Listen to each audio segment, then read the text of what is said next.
So my framework gaming handheld is finally complete.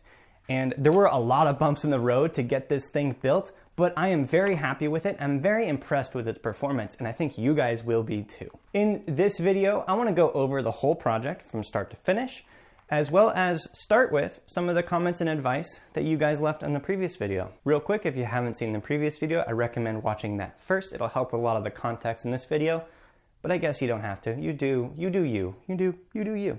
But first, this whole project was made possible by the help of PCBway. PCBway reached out to me after the previous video asking if I needed any help in offering their services to me. As many of you guys know, I didn't actually use a custom PCB in my framework handheld, but did you know PCBway offers CNC machining and 3D printing services? I don't own an SLA 3D printer, so using PCBway's online forum, I easily was able to upload my 3D models for the buttons and had them 3D print the buttons for me. I really liked they had material descriptions for all their different kinds of resin, so I was able to pick one that best suited my needs. I picked one that said it was similar to ABS and PBT, which I found out turned out to be very true. When the parts came in, they were super accurately done.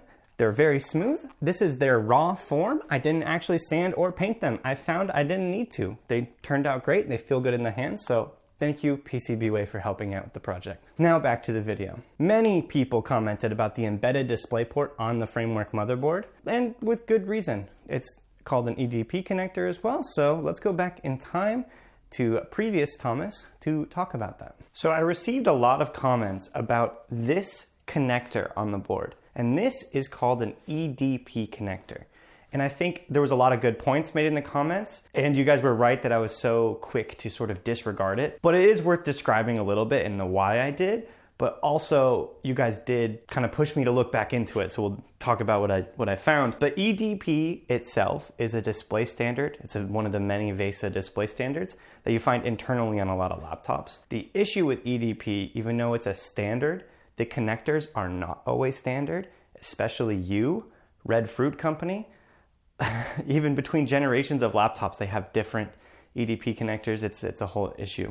Framework does follow a pretty standard pinout, but even the connector itself isn't always the same. So you can't really just go out and buy one. But I did look some more, and there are 8-inch EDP displays. The issue is finding one that is a good resolution for one, as well as supports touch over USB. This connector on the framework board is wired to support touchscreens, but the actual device firmware, the BIOS, doesn't support it yet. I imagine framework is working on a touchscreen that'll come out in the future, but for now, touch is going to have to be over USB. So I did find some potential candidates, but I also found a very interesting thing. So the framework community is very strong, and this is already something that they've looked into. You can find EDP to HDMI adapters, but they're a one-directional adapter, meaning most of the ones that you'll find on AliExpress and stuff are only going to be able to turn screens into monitors instead of trying to get display out from a motherboard. So somebody on the framework forums tested this little thing right here. So this is an EDP to HDMI adapter that works this direction. So display out is the HDMI out instead of HDMI in. Very cool. So we're gonna do a little bit of science right now and see if we can get this to work. Okay, so here's the plan here. I'm just resting it in the PLA case I made last time. I'm gonna run the cable from framework EDP cable to here, and then I'll run this to the HDMI display I was already planning on using. But there you go, we have this coming through. Does my touch screen work?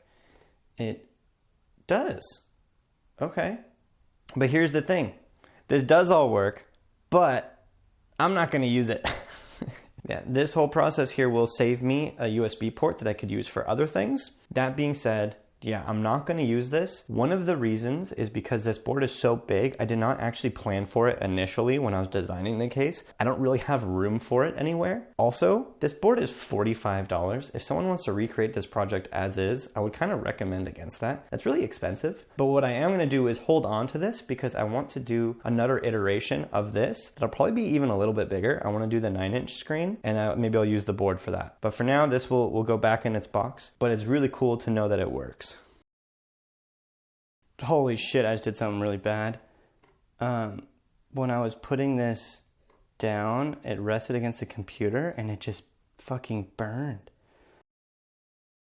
Many of you also commented about the Windows install, but I should be clear, that was only temporary. I had needed to install Windows to do a BIOS update for the framework motherboard so it properly supported the larger capacity battery. So I should have been more clear in the first video that my intention was always to put Linux on here. I did wind up going with Ubuntu on here, so I'm sorry to any Manjaro stands or Fedora hat wearers. But Ubuntu has the best community support for the framework motherboard. I understand it's a more beginner Linux, but this is just a gaming handheld. It doesn't really matter. In Steam Big Picture mode, it basically behaves exactly like a Steam Deck, so it doesn't really matter too much what is underneath. Many of you liked my choice to use key switches for the controller buttons, but a few of you did not like my choice to use linear switches for the controller buttons. And for that, I can't say I blame you. Most controllers use tactile buttons, and I wanted a tactile button for the Switch, but the Gatoron brown low-profile switches just felt awful. But in the time since the last video, I found out about a secret fourth type of key switch. They're a little hard to find, and I had to order them off AliExpress, but these are called Gatoron Bananas. Not only are they convenient, but they are also office, meeting, gaming, and travel. Incredible. I really like these switches. I decided to use these for the D-pad and the ABXY buttons. I also, in the final version, use clicky switches on the bumpers. I use linears for start, select, capture, and function, and I also use linears for the triggers. Speaking of the triggers though, a ton of you left comments about using Hall effect key switches for the triggers. And honestly, I like that idea. And here's a quick demo of what that could look like and how that works. This here is something called a Hall effect sensor. It is quite literally a little sensor that detects magnetic fields. And this here is a Hall effect key switch. It is a key switch for a keyboard that just has a magnet in it. So this can be detected by this little sensor here. If I take this key switch and put it above the Hall effect sensor and I press it, you'll see that I can one by one turn on the LEDs depending on how far I push down the key switch. So using this same technology, I could make an analog trigger. Pretty easy to use. This is really simple. It took me about 10 minutes to make. Speaking of the triggers, I'm surprised there were no comments about the fact that these triggers aren't really triggers, meaning they have no lever action. They act much more like buttons. Personally, this was something that I wasn't really happy with, but there wasn't enough room in the case to physically make a lever mechanism. Anyway, I actually think they turned out really well. They feel really good for the triggers, so no complaints from my side. Let's move on to the 3D printing aspect of this whole project. I could have had PCBway print the whole case for me, but being kind of a 3D printing YouTuber, it was something I wanted to do myself. However, PCBway may be a great service to you guys out there if you want to recreate this project, because these parts are 360 millimeters wide. That won't fit on your standard 3D printer, and most people don't have a 3D printer as big as mine. If you are so inclined to try to print this yourself, you may have to split the case into a couple pieces and then glue them together, which should be plenty doable, but your mileage may vary. Anyway, because this part is so big, I had to print it diagonally on my bed,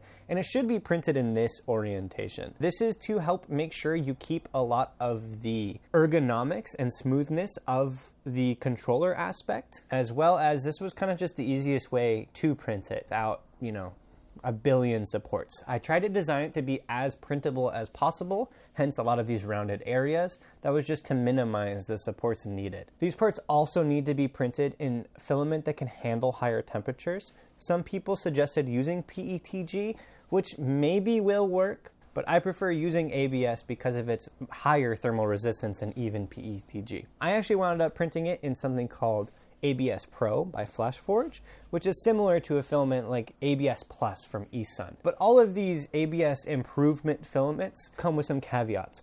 They are less prone to warping, which is a big issue, but they tend to have worse layer adhesion than your standard ABS or ASA. So do be careful with that and make sure you have a very well-tuned profile if you plan on using this filament or a similar one. Additionally, all filaments shrink, even PLA. PLA just shrinks such a small amount that it doesn't matter. But ABS shrinks a lot. That's actually why it warps. And ABS Pro shrinks less, but it still does shrink. That's why I added these massive mouse ears to help keep it in place. But you need to counteract for this in your slicer. It is really, really important for these parts to be as dimensionally accurate as possible. So to tune for this, all I did was print a few calibration cubes, measure them, and try to measure how much that shrink would be. I found about 1.6% shrink in your X and Y directions and a very negligible amount in the Z. So all I did was size up my final parts by 1.6% in X and Y. Easy peasy. So once I printed all the parts, it was time to start prepping the case. Originally, I wanted to do some cool acetone vapor smoothing on the whole case, but I found with a part so big that it would actually deform and warp if you gave it enough acetone to properly smooth out all the layer lines. I needed my parts to be really dimensionally accurate, so this was not an option for me, unfortunately. What I did wind up doing was making some ABS slurry with acetone and the leftover supports, and I painted that onto the case with a brush. My hope was here to help strengthen the case and smooth out some layer lines. My initial intention was to follow this up with lots of sanding going through all the grits until I got to a smooth surface, and then one last layer of either like a thin layer of ABS slurry or just acetone to smooth and gloss everything up. But I found this wasn't giving me a very even finish, so I changed my plans and I went with filler primer and spray paint. First off, filler primer is really just thick primer, and what it does is help fill a lot of the gaps in the print. What you are supposed to do, I've learned, is spray it on, sand it, spray it on, sand it, and keep repeating that process until you wind up with the result you're happy with. What I did was spray it on, sand it, and then kept going with painting. I did learn I needed to be a lot more patient when it comes to this, but I mean, I think it turned out pretty good. I'm pretty happy with it, but there is some room for improvement if I do a similar process in the future. I did quickly learn with spray painting that it is really easy to get paint all over yourself and all over your nice clothes and completely ruin them. So I made sure to not make this mistake twice.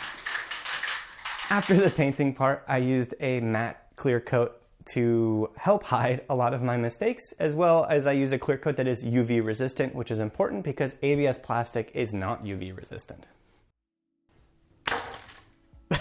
Whoops. All right, so here is the plan. Well, first let's look at these. This is how this turned out. I'm pretty happy with it. There are a few spots you can see some of the layer lines because I didn't sand well enough.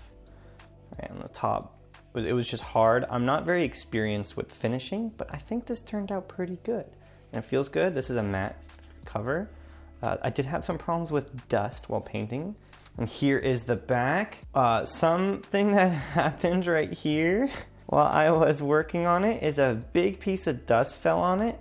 And when I tried to take it off, I like smeared the paint. So I was trying to fix it and I kind of wound up with this splotch. But you can see things turned out pretty good here as well. There are still some layer line spots you can see. I think I just need to be more diligent with sanding. But this was my first time finishing something like this. So I think it turned out pretty good. There's also some bumps in here. That's my fault as well. But I think for a first try at like trying to make something look really good, it turned out pretty solid. I'm happy with it, but I know I can do better. Anyway, plan is for assembly, I'm gonna start with the front and get the whole controller side wired up before I do the back. Because I managed to completely destroy my ribbon cable, I'm gonna have to wait to actually finish the project, which is unfortunate, but let's wire up the front because I know that'll take the most time. First things first, actually, I'm gonna put in all of the heat set inserts. But one thing I wanna mention that you guys mentioned in the comments, a couple of you, that actually flipping the display in the software like I had done last time is slow. It can cause it to lag. So if you noticed, I switched the sides for the display so I can actually mount it the other way in the case now. So thank you for that suggestion. I'm glad I made the first video before going ahead with it and, you know, losing performance because my screen was upside down. I have some double-sided tape. I'm gonna go ahead and tape this display in and we'll get wiring.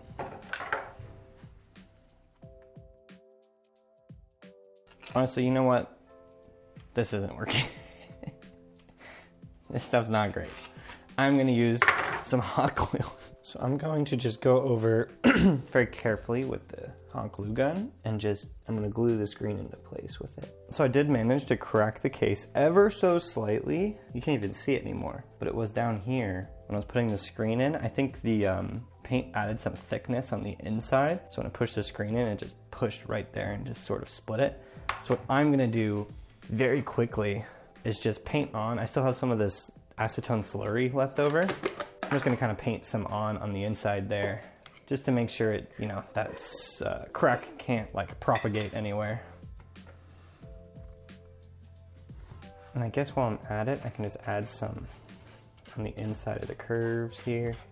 So here these are, right? And these are my new Gatoron bananas. They're very tactile and I do like them better for the buttons. So with this all in here, I first actually need to put in the Hall effect joysticks. So the way I designed these plates is these will kind of slide in, but they're not like the buttons where they can click in. There's instead these tabs, and so you kind of just line up all the pins, push it in. It should actually like fit in pretty snug. And now that these are in, if you look closely, there's little spots here for these tabs to bend over, which is the plan. You can just use a screwdriver, make sure this is sitting flush, and just push it over. Perfect, so now it's fully locked in. That ain't going nowhere. Same thing with the other one.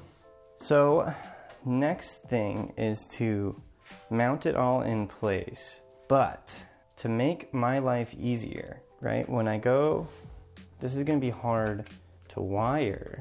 So I'm gonna solder the wires for the bumpers first. Good way to test your solder joints are good is just give them a firm tug. That way we don't want anything breaking when it's inside. Cool. So now we can go ahead and mount it. So one thing you'll notice is that this wire is much longer than the other. That's because this one is going to go to the microcontroller. This one, there's going to be a big shared ground that I'm going to wire, so that's what this one is for. All right, so it's actually a few days later. I had to stop what I was doing before because I burned myself pretty bad and I still have a blister from it. So I had to take care of that. Anyway, the plan is from here is I'm going to set up the other side as well. Same thing, I'm going to solder these two wires first, put it all in, and then I am going to use this bare copper wire to wire a common ground between everything. Only one side of the switch needs to be connected to the microcontroller. Everything else can actually be connected together in a single common ground. I think using the bare wire is going to make it the easiest because this is stiff and I can just bend it into shape. One thing I'm going to try to do when I'm wiring this is to keep it as flat to the board as possible, especially for like this switch and these ones because they are directly above the battery. I don't want anything sticking up too high that will touch the battery. So I'll go ahead and do that and turn the camera back on after. So here is the current progress that I've made. You see what I've done is I've used these raw copper wires and I soldered all the grounds together. These are actually connected internally through the switch. I also, when I was connecting the ground for the analog sticks, I made sure to only connect them one spot, and then this is actually the power. But yeah, connecting all the grounds together, I connected it across, going across the top. That is on purpose. You want to go across the top. That's where all the wires are going to fit. Next thing, I'm actually going to throw in the buttons, and I'm going to use my multimeter to check that everything is working. So let's put in the buttons. Yeah, because these are just typical key switches, they have these Cherry MX cross pattern in them. So it'll just go in and right into place. Get that. Cool. I'm gonna fill in all the buttons. Oh my God, look at this. These buttons are so clean. This is how the buttons came stock. I ordered them in this white, in this ABS-like material, and they feel really good. I didn't want to paint them. I didn't want to do anything to them because I just really like the look of this white and blue together. I think it looks awesome. They're also kind of like a warm white, so I think I can actually print like matching, you know, the little screw and rings that go around this. So that everything is kind of this warm white with the blue. I think that looks so good. But yeah, PCBway really did a good job with these. They're super, they fit really well. They feel really good on the surface. They're really smooth. This one gets a little bit stuck, but I think that's more of a me problem. And I did have to sand the shoulder buttons a little bit just to make them fit. Again, that was more of a me problem. Some paint kind of built up on there, and I didn't want to sand off the paint, so I just sort of rounded off the edge of the button a little bit. You can't even tell, so that it's perfect. But yeah, everything like fits really well, feels really good. I'm really happy with this. From here, I'm gonna go ahead and start testing all of the buttons, which is pretty easy. All I'm gonna do is continuity test. Since the ground is all together, first things first, I've already connected the sides of the board, so I should connect chest one side versus the other. Cool, it's connected. And then I can test buttons. So if I just kind of hold this one here, this one here, and I press the button, perfect. I'm just gonna keep going through and testing every button, make sure it works. And then I'm gonna solder wires to every button and then come back when it's time to solder to the microcontroller. So actually, quick interruption before I get too far. It's really important here to keep the wires as flat as possible. And what I am going to do is put Kapton tape over it. So if you're unfamiliar with Kapton tape, it's basically a better version of electrical tape, plus it's also heat resistant. But I do need to isolate, especially these bare wire grounds, from everything else. So I'm gonna organize the wires neatly to come across and then put the Kapton tape over it to seal it. I'm also, at this point, going to just connect up the HDMI. I got a new one because I burned the last one. And that's gonna wire to the right side. Microcontroller will be on the left side. It is all ready to be wired to the microcontroller. Again, I'm using this WaveShare RP2040-0. This is one that is just natively supported by that GP2040CE open source firmware. And generally the idea for this, of where I'm putting it, is just, it kind of tucks into the side here pretty nicely. So just kind of in this area, there's a lot of empty space right in these sides. So that's where this is gonna go. And then as far as soldering the wires to it, there isn't much to keep track of other than I need to make sure that I solder the analog pins for the joystick to the correct pins, because not every pin supports analog to digital. And I wanna keep track of whichever one is going to be the S2 button, because that'll get me into that online configurator where then I can set all the key mappings. So it doesn't actually matter which ones I use, but I need to keep track of that button and then of course the analog ones. There's the pinout right here you can reference if you were following along. However, like I said, it doesn't matter because you can then set the pins in software. Also, I'm gonna use literally every single one of these connectors on here. So I will have to also use 2 of these tiny little pads here. These are additional GPIO that's available. But because there's so many buttons and because of the joysticks, I gotta use 2 of these connectors. No big deal though. Another thing to make note of if you are building this yourself is it's important to check fitment as you go along. All these wires in here are gonna fill up a lot of space. I did plan for it, of course. This will actually go under the connector for the HDMI, but on here, there is this little thing. This what kind of helps hold in the battery. This is the middle piece, the battery sled. So when it goes in, this part will actually press on the wires if you let it. So you need to make sure that right here next to this screw and next to this screw, that there's space over the screw and then a bit around it too. So for like right now, this is actually good enough on this side. And then these wires, I'm actually gonna wrap up to the top, but it will fit on that side. So you do wanna make sure when you're routing your wires, so you route them up and around and high enough up. So yeah, always checking your fitment before you like really put anything down. What I'm going to do is use Kapton tape to tape these wires down here in a second once I've routed them the way I like it. And I'm gonna do that before I start soldering. I'll wait to Kapton tape this side until I'm done soldering. I don't really want to Kapton tape too early in case there is an issue with any of the connections, but Kapton tape will hold in these wires for soldering, and since they need to be routed so perfectly, it's important that I do it like that. All right, so I've wired everything up. Everything should be good to go for the most part. I'm a little nervous, but I'm gonna plug this in to the computer. We're going to first flash nuke it to wipe it, and then install the GP2040CE firmware.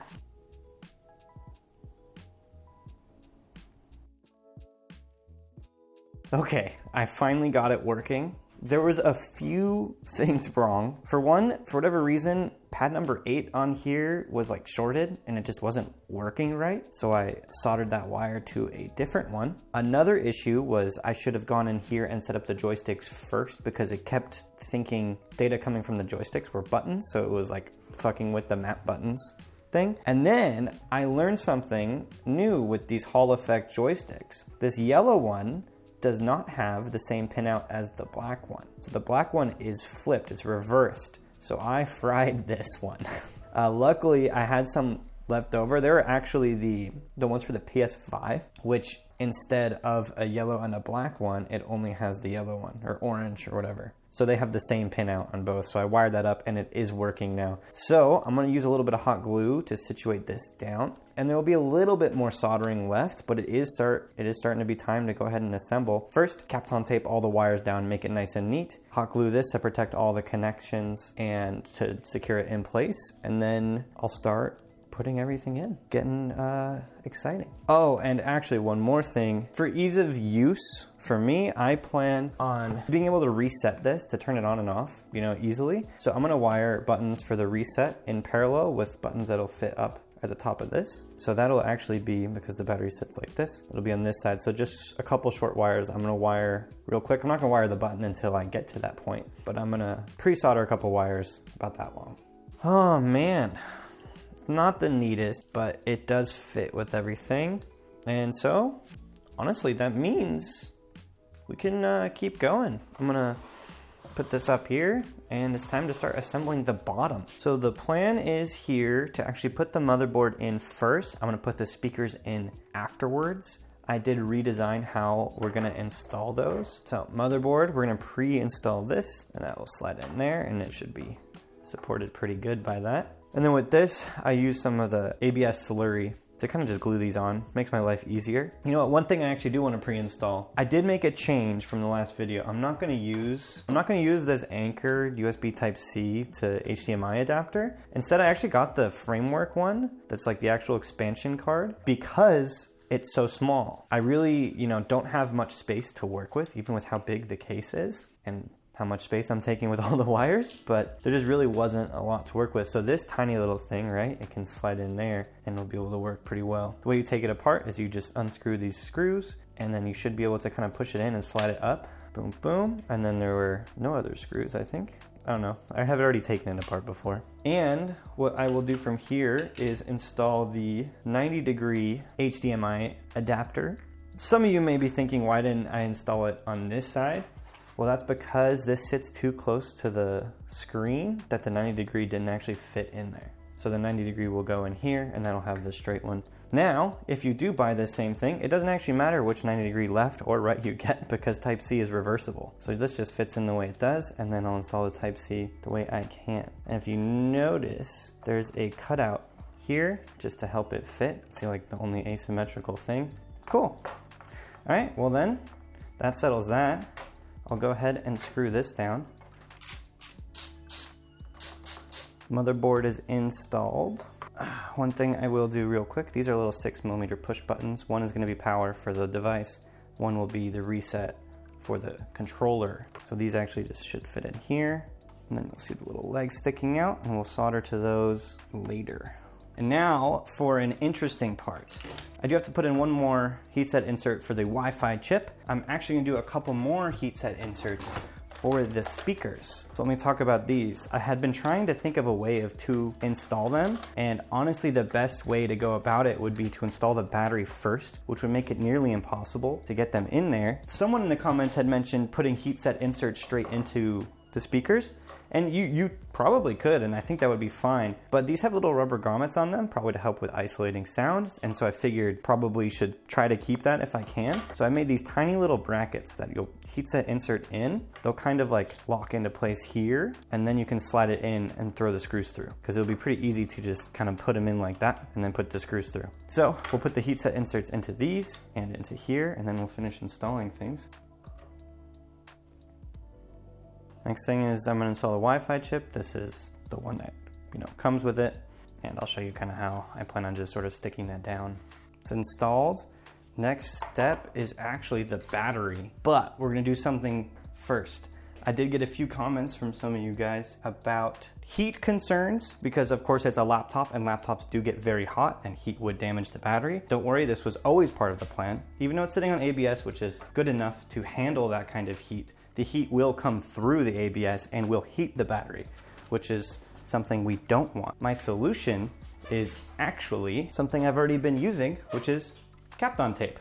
I'm gonna Kapton tape across to basically thermally isolate the bottom of this. But all right, we got those all in. Next step is the battery. Now, this is something I'm not particularly excited for. Oh, I will have to chop this off. This little tab here on the bottom, it gets in the way of one of the mounting holes.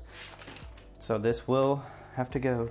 Now comes my least favorite part, and that's getting this battery plug in there, because you do kind of have to bend it around. It will do a 180, which it will do, just it's a bit of finagling to really get it in there.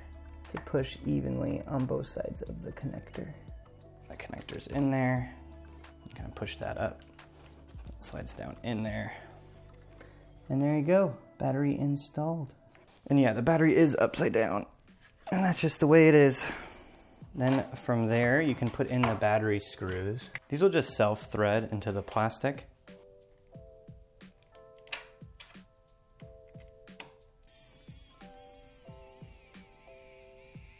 All right, then we're gonna install the speakers. So the speaker wire goes into this corner of the motherboard. This is also something, there's just no better way of doing it really in terms of like order operations, but it's gonna be difficult to get this in there, but that's what good tweezers are for. Okay. Oh, not the simplest thing to get in, but it's in. Then we grab one of these.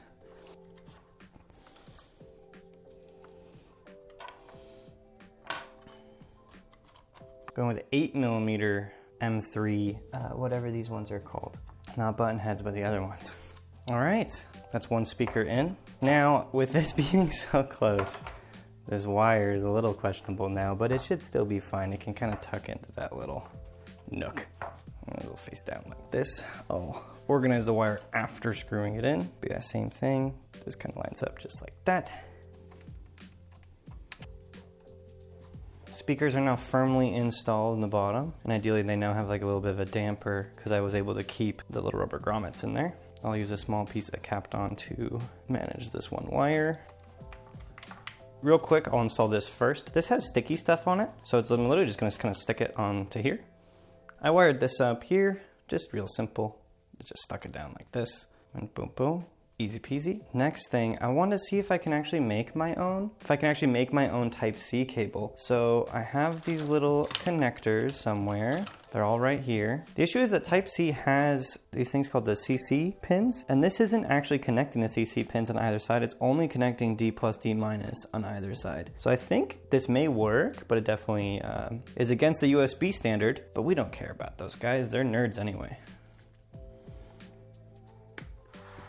All right, so now it is actually the next day. It just got too late and my battery pack ran out, which is powering the lights in the garage. And I did try to make my own Type-C to Type-C cable, which wasn't really working at first. And I found that there were spots for like the CC lines. And so I did run those across on both sides, which worked with the battery pack, but when I plugged it in my computer, I couldn't enumerate. And I think it's maybe just the fact that this is just loose cables and no shielding, and yeah, it just wasn't working correctly. So going back to my original plan and using these short Type-C to Type-C, these are 6-inch cables, but what I've done is actually, if you notice on this one, I cut off the strain relief, or a lot of it, because the cable is going to be static, it's never going to move. So just to give myself a little more freedom and bending it tight around corners and stuff, and hopefully should be fine, but we'll find out if it's not, I guess. Very few steps left, just kind of have to assemble and route some of these Type-C cables. So one of them is going to actually have to be routed under this because there isn't really room between this and the battery, and it has to plug in here. That was something I forgot to do earlier, so I'm going to take off this screw and just kind of bend it up to get this through, and then this will plug in here and it'll actually kind of wrap back like this so it can plug into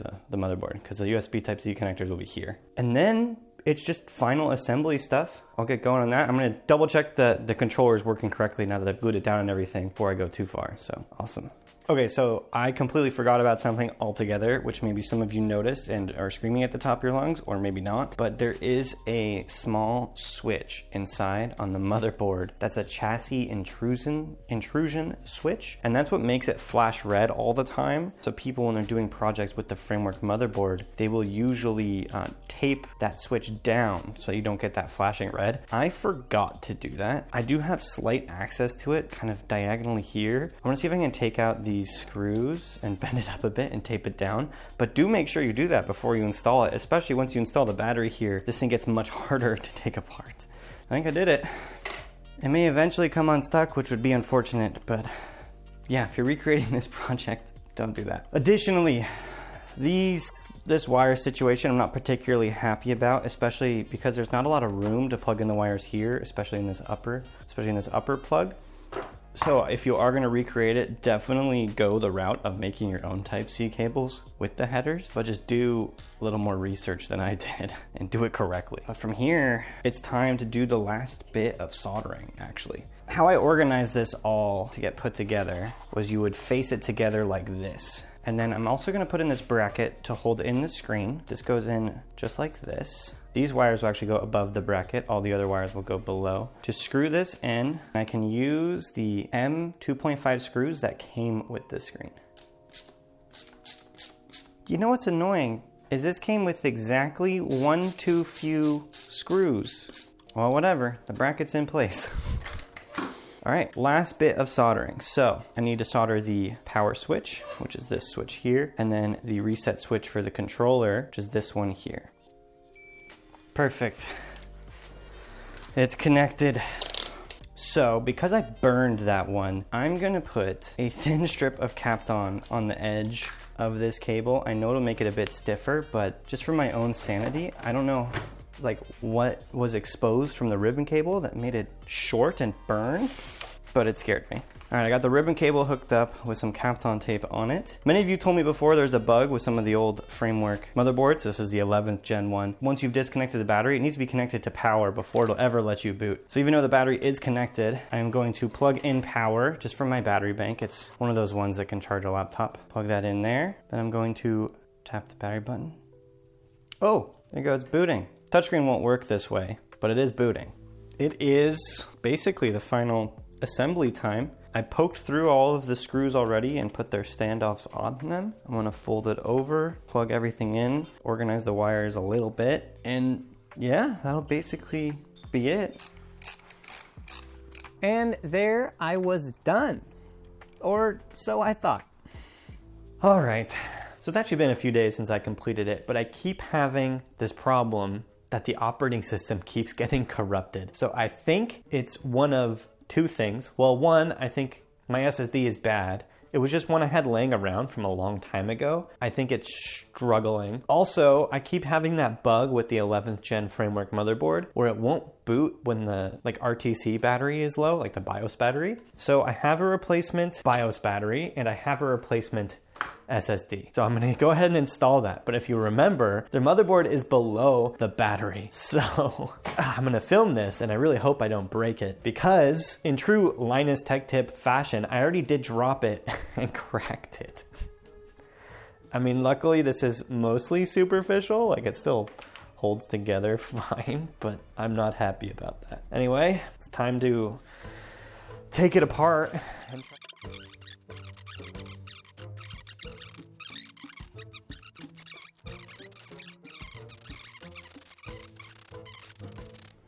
I think I can use this.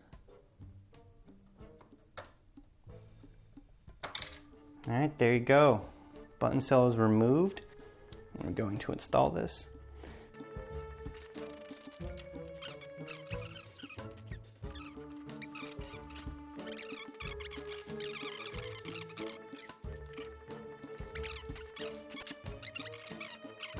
Now I'm just going to reassemble and then install software again. Just follow up real quick. Before I screwed it all back down, I booted it again. It shows it booted, it's alive. Awesome. Also ignore the black and gray. I'm gonna switch them out with white ones that match these. Eventually, I just haven't printed it yet. But we booted a second time, I'm gonna screw it all down and install things. So I'm using a little docking station I have to load up Ubuntu. I mean, I could have done it just over USB power, but this charges it and works at the same time. So there you go. I also have a mouse and keyboard hooked up just to make my life easier.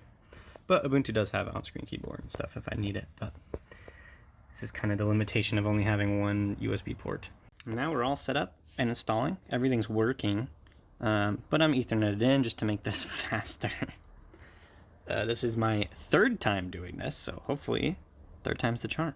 Since I am playing on Ubuntu here, most games will run on Proton. Proton is a Windows compatibility layer to make games run on Linux. This does mean that some games don't launch on Proton Experimental, but I will try, maybe later this week, to install something called Proton GE Custom. People seem to have good luck with that version of Proton. So as far as playing games go, I tried out a few games. I didn't have any proper benchmarks because I couldn't get like GTA 5 to run, but I did find most games I could get to run at full resolution, like Borderlands, the pre-sequel. And then some games ran pretty well at half resolution, like BioShock Infinite. The only game that I tried that didn't really run that well was a game called Biomutant, but that game kind of sucks anyway, so whatever.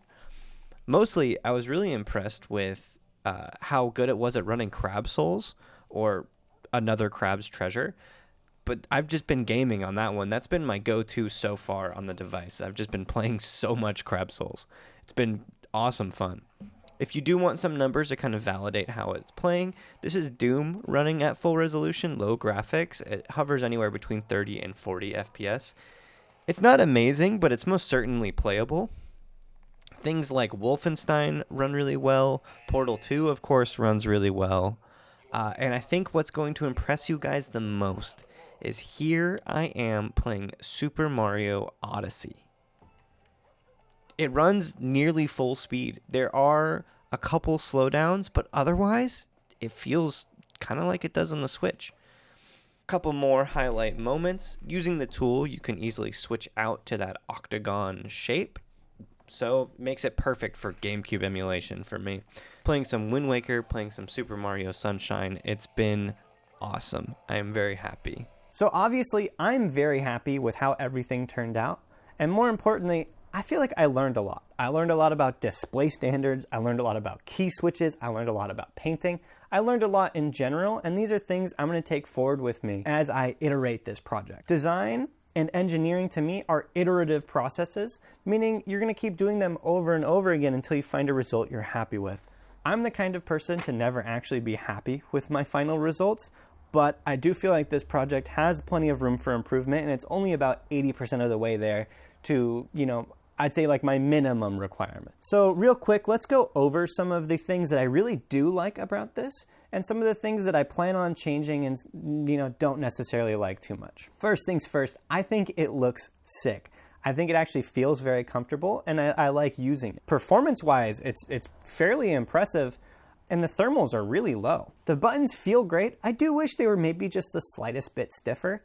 So maybe if you are making this project and you use Gator on Bananas, maybe pull out the springs and put in stiffer springs. And one of my standout features that I love is the actual octagon joystick rings. They're so satisfying to use. Now, a few major issues I'd like to address. First off, the most important issue that I need to address in the next version is the lack of modularity. The philosophy of Framework motherboards is its easy repair ability, but I've completely lost that in this device here.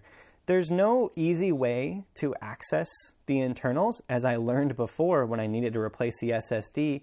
So I need to find a way to actually flip the motherboard over, put the battery on the back of it, and then maybe make a removable back panel so you can easily access the components of the system. I'll have to get a bit creative with how I do maybe some ducting for the thermal performance, but we'll cross that bridge when we get there. Another thing I want to change and update is the actual hand wiring aspect. In my mind, I was originally going to try to make it as easy for people to do, but it's so easy to use a service like PCBway to order custom PCBs that I really should have just done that from the beginning. It was really annoying to hand wire so many wires, plus they take up a lot of space in the case. I did plan on that in the design, but it's still kind of a pain in the ass to route all those wires. So for custom PCBs, I could do, like a custom solution with an MCU on board, or maybe something where you can solder your own MCU on. The world's really my oyster. Obviously, a number of you guys ridiculed me on the 11th gen Framework motherboard, but the reason I did that was really cost. I am impressed with its performance, but I will chase the dragon of performance. You guys convinced me. I'll save up for the AMD 7840U motherboard. That's their most powerful version, and build that for the next one. One more thing I'd like to address is actually the ergonomics of it. These controllers are probably the biggest controller I've ever used. I have decent sized hands, so this is no problem for me. But for some people, this is probably too big of a controller for them to use. It's quite large. So maybe in the future version, if everything is more modular, there can be a few different iterations of the controller so that the user could pick out one that's most comfortable for them. One more thing I want to change, and while it is a standout feature, the octagon rings, installing them isn't a very good process. I do like screwing them in and out, but they're hard to line up perfectly. And some, when you tighten them all the way, won't be lined up perfectly. So it actually made me have to print, different versions of this. This is kind of a waste. There's no reason to do this. So I need to redesign how you swap in those rings to maybe be more of like a latching mechanism rather than a screw in. A few other things that I don't really like is that, for one, it's very heavy. It's about twice as heavy as a Steamdeck, which is kind of to be expected. Most of the weight comes from the framework motherboard and the battery. There isn't really any way around that, but maybe there's some things I can do to shave off some weight, but it is heavy. That being said, it works great as a lap gaming device, meaning putting it up against your legs or just resting it on a table. The weight is no longer a concern, and that is perfectly fine. On this version specifically, the thermals are great, like I said before, but the warm air gets blown all around inside the case. That means that the controllers themselves, the sides here, get fairly warm after, an hour or so of use. Not really a big issue for me, because I don't really get sweaty hands while gaming, but if you're the kind of person that does, this would probably make it significantly worse. So if you are going to build it, maybe put in some foam or something that helps isolate the controller sides of the case. Another thing that I don't like specifically on this version is the clear coat. I don't think it feels good on my hands. I'd rather feel raw plastic, which was my plan from the beginning. But, the vapor smoothing just wasn't really a good option. I could have just not done anything and left it as a 3D printed object, but I didn't like that idea of actually having the layer lines. So maybe if I make everything more modular, you can just vapor smooth smaller parts at a time, which would be much easier to keep that dimensional accuracy. All right, so what's next for me and this project? I actually want to take a bit of a step back in the design process and focus just on the controller aspect. I want to focus on making a custom PCB. I also got some comments about using trackpads, and someone recommended these cool circular trackpads that I actually already ordered to test out.